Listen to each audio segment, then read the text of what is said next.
What is going on, everyone? Lauren Sisler here with AL.com. Happy Monday to all of you. Happy week 4. It's been a wild one. It's been a fun one so far. Lots happening. And of course, Alabama going to the swamp, the sweaty, muggy, sticky swamp that Michael Casagrande is going to fill us in on, because Michael Casagrande apparently did not enjoy the stickiness of the swamp.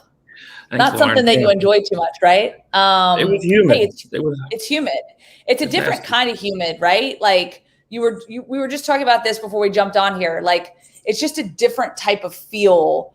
And it's almost like, cause especially the way the stadium, in my opinion, is set up, like it just kind of has this bowl-like feel to it. So when you're in it, it's like everything, all the humidity and the stickiness and everything is just, I mean, that's why it's called the swamp, right?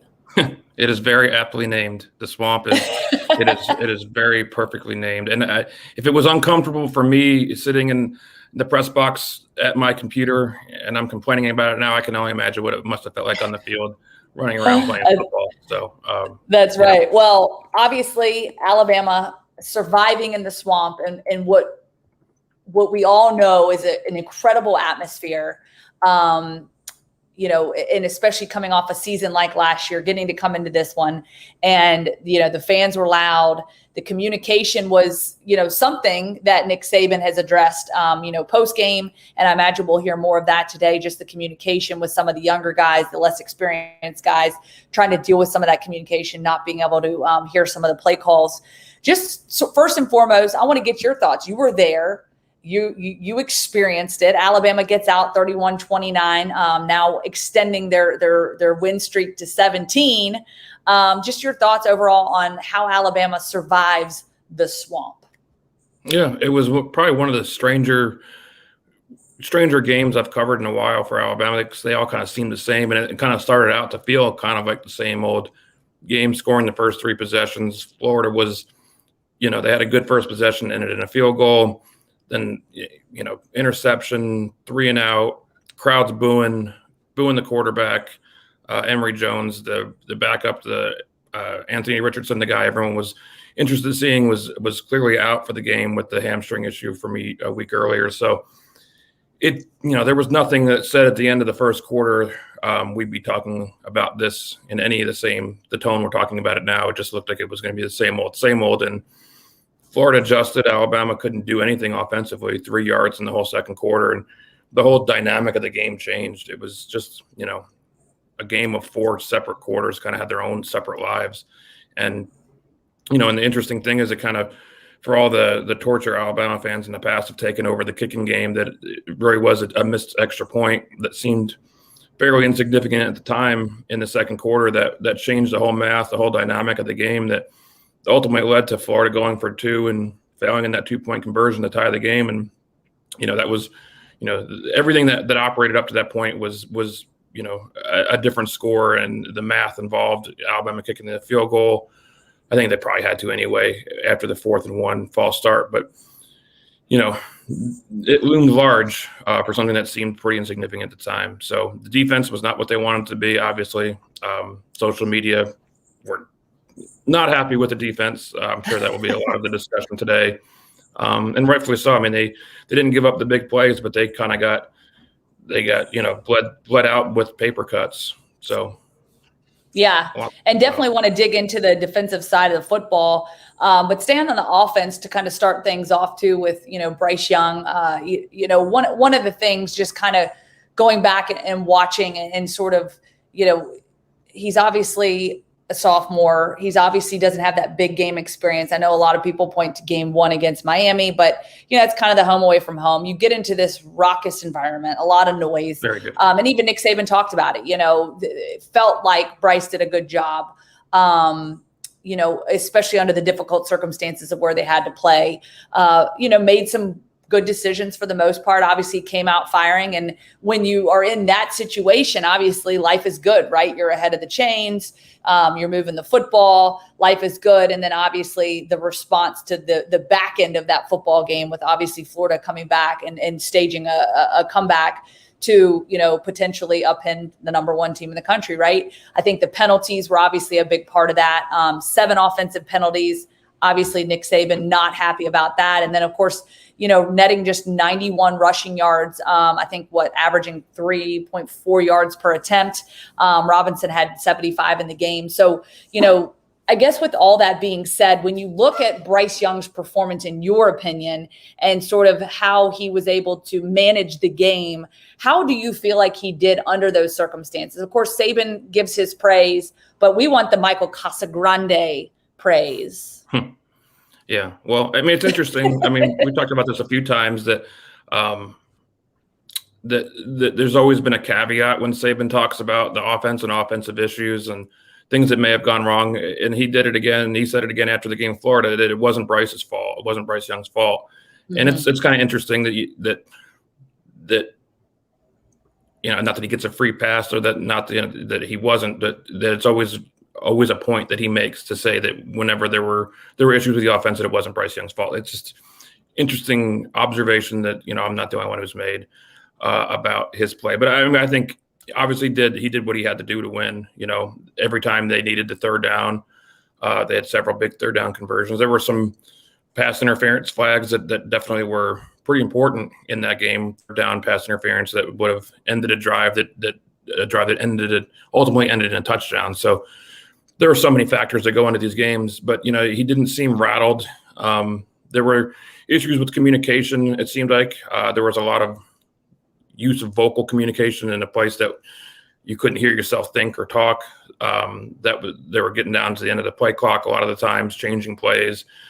There was a delay of game. There were 4 false starts. So I'm sure there's some communication issues there that aren't going to be an issue for them for a couple games. The Texas A&M game in early October will be the first real big test on the road. Obviously some big games to come before that. So that might be for another day. But, ultimately when you get out with a win, that's all they really ask for. But there were definitely a lot more issues and a lot more to write about, talk about, think about this week against a team. Obviously Southern Miss isn't going to be the team it's more about Alabama this week and fixing what they've got to do. But I think there's more of a checklist this week than maybe in the past.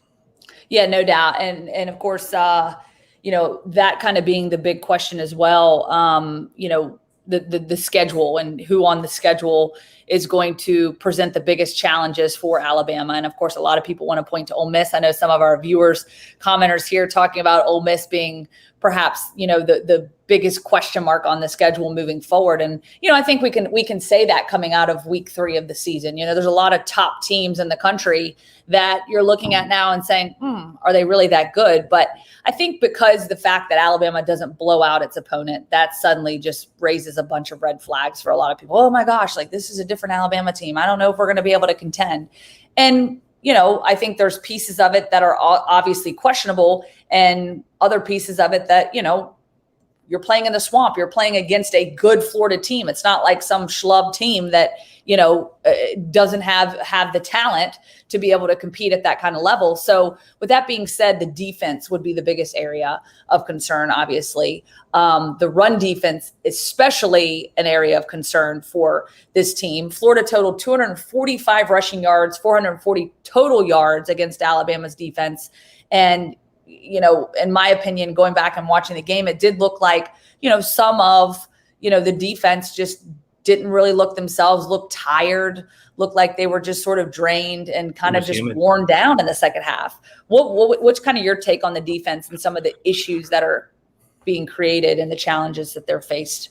Yeah, no, I thought from the very beginning, it seemed like there were more missed tackles than normal, open field tackles. I feel like they were getting. It's not often you see them getting kind of worked in the middle of the line.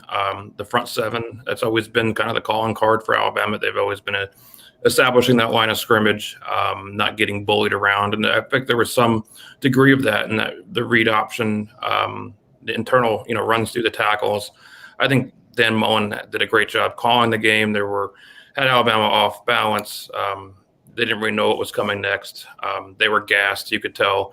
There are a lot of dirty white jerseys out there. They had been, playing a lot of plays. Will Anderson obviously came off the knee injury that wasn't as serious as it appeared, but I'm sure that affected his practice time. So he was pretty gassed at the end of the game. There were just a lot of factors. that you aren't going to be an issue this week. But I'm sure, and I know a lot of people were talking about, boy, 2 weeks, Lane Kiffin, he's going to be watching this tape and he's going to be preparing for this. This could impact their preparation, just seeing what works so well for Florida in a game that, Alabama won, but they haven't been outgained like that for a long time, more than 100 yards of offensive yardage differential. So, that's where interceptions, that's where some of those small factors come into play and much more. Yeah, I feel like this was definitely one of those games where you kind of dig back into the archives of the statistics, this being just the second time Alabama's allowed 4 rushing touchdowns in a game under Saban, just the second time, which is kind of crazy if you think about that. And I guess the only other time was Alabama's win over Ole Miss last season. And then I think yesterday you tweeted something about Florida's 6-yard average rush was the highest allowed by Alabama since the 2014 season, when Ohio State, I guess, had 6.7-yard average in the Sugar Bowl semifinal. And that, of course, was a loss for the Crimson Tide. So, it's like when you start pulling all these stat lines that we're just not accustomed to, Alabama fans not accustomed to having to dig deep into those archives and to find some of those statistics. So I guess I ask you sort of what's your process for finding those statistics? Because I always find I love following you on Twitter, and I'm not being facetious, Michael, just especially in game after game, you're always finding like really good nuggets and things that I feel like are, anecdotal and allow us to kind of make those comparisons. Because, if you're an Alabama fan, there are a lot of comparisons drawn to former teams, and obviously, trying to, especially when there's all these blowouts all the time. Well, how does this team compare to this team? And I always feel like you just do a really good job of finding some of those details and those nuggets and those stats that help us all to relate to, year in and year out. So what's the process, Michael? What's the process? I have a great memory. I just remember everything. No. Yeah, I know. Digging right into the memory bank. I figured. No, it's all about curating a good bookmark. I want to, it's proprietary. The bookmarks I have and the folders I have on my desktop of where to find stats, where to organize, how to sort stats. It's all about, there are a lot of good sites out there that pull together numbers, and if you can sort them properly, and if you know where to find them, you can look. If you can look quickly, you can find it quickly. So I guess that's the practice I have after 13 years as a college beat writer. I love it. Well, props to you, Michael. Always appreciate you. Always appreciate your insight. Again, Alabama still number 1 in the country, 3-0 on the season, 1-0 in the SEC. They survived a swamp, now riding a 17-game win streak. And believe it or not, 17-game win streak, 2 of those games won by single digits. Only 2 games in the last 17 have been won by single digits for Alabama, and both coming against Florida. Yep. So pretty cool stuff. Love it. So we'll look to see how things shake out the rest of the season. Alabama back home against Southern Miss, 6:30 on SEC Network on Saturday. Appreciate you as always, and we appreciate all of you guys for watching. Happy Monday. Enjoy the rest of your week. Happy week 4.